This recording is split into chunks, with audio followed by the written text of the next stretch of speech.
Last summer, I replayed and reviewed the 5 mainline Turok games. And at the time, I lamented the fact that the third title had not received the same remaster treatment as the first 2. So naturally, almost as soon as I uploaded my video, Nightdive Studios announced that yes, Oblivion was at hand. Normally I'd be a little annoyed that so much of my hard work was instantly negated, but in this case, I was just too excited to care. So it's finally here, and you might be wondering if it's everything I was hoping it would be. Well, to answer your question, I'm joking, I didn't really throw it away, and that's a clean bag. Still, if I'm being honest, there's really no reason to ever play this version again. Well, I guess there's the multiplayer, which didn't make the cut for the remaster, but that was never really much of an incentive to begin with. As for the campaign, the meat and potatoes of the Turok 3 experience, this might be Nightdive's most impressive work yet. At a glance, you might not think too much of the visuals, but as I've said before, pulling off a project like this is a bit of a balancing act. Character and weapon models are more rounded and detailed, but not to the point of betraying their simplistic N64-era origins. Textures are sharper, but once again remain more or less faithful since they're upscaled from existing assets.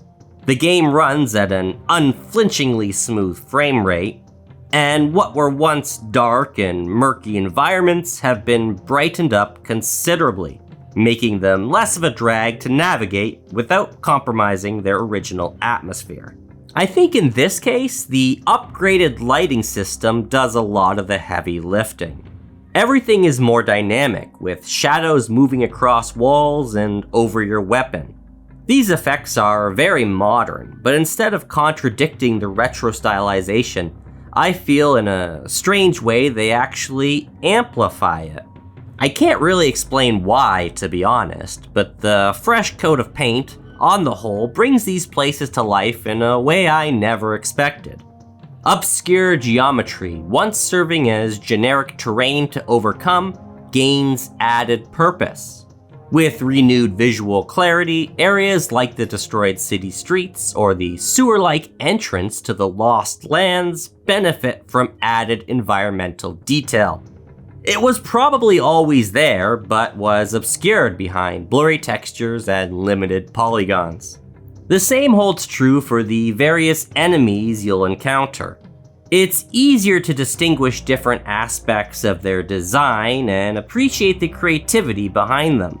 Unfortunately, they still feel needlessly stiff, and there remains a slight disconnect between you shooting at them and their reactions. Although to be fair, this has more to do with the game itself than Nightdive's remaster efforts. Once you start going too deep into reworking gameplay systems, it's not really a remaster anymore. At the end of the day, this still needs to be Turok 3. But hey, that's not to say the gameplay hasn't seen any improvement. In my original video, I complimented the Nintendo 64 version's auto-aim mechanic.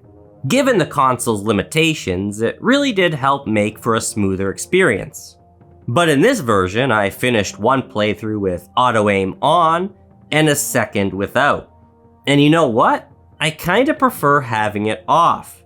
It makes the game a little harder, but since everything runs so much smoother, it's not really necessary anymore.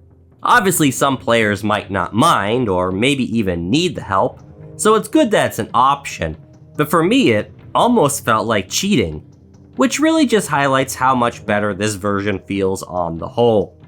Another thing I noticed was faster movement speed, or at least it seemed that way.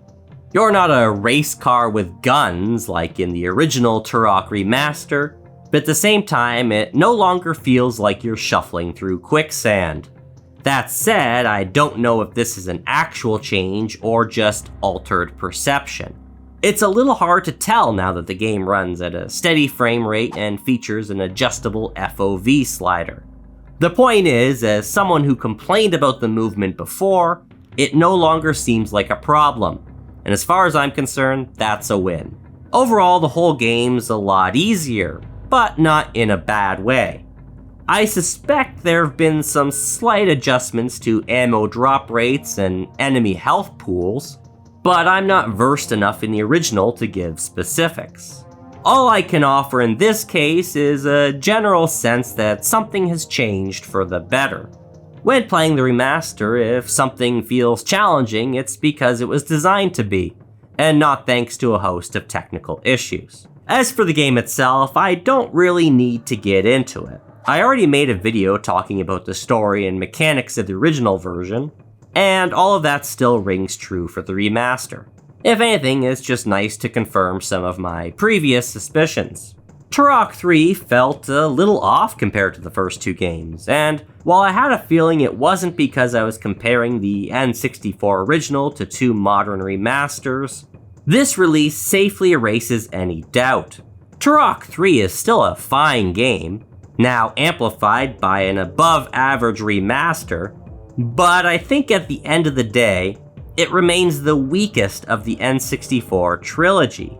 Nightdive's new remaster hasn't changed that, nor should it.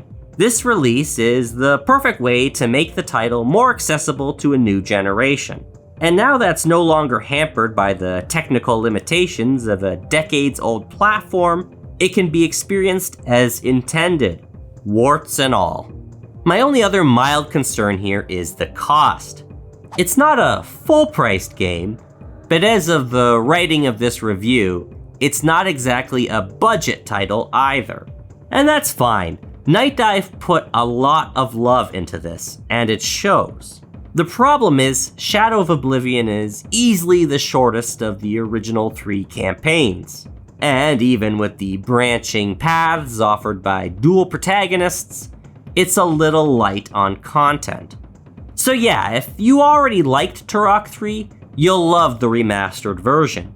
I'm not sure the polished visuals and improved performance will be enough to sway the critics or lure in newcomers, but anyone who enjoys this franchise should really give it a try and experience it for themselves.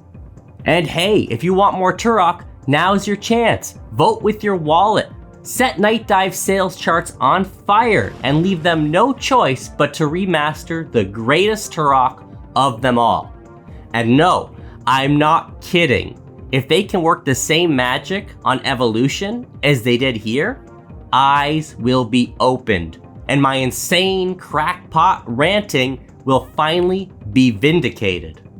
Mark my words, the day will come.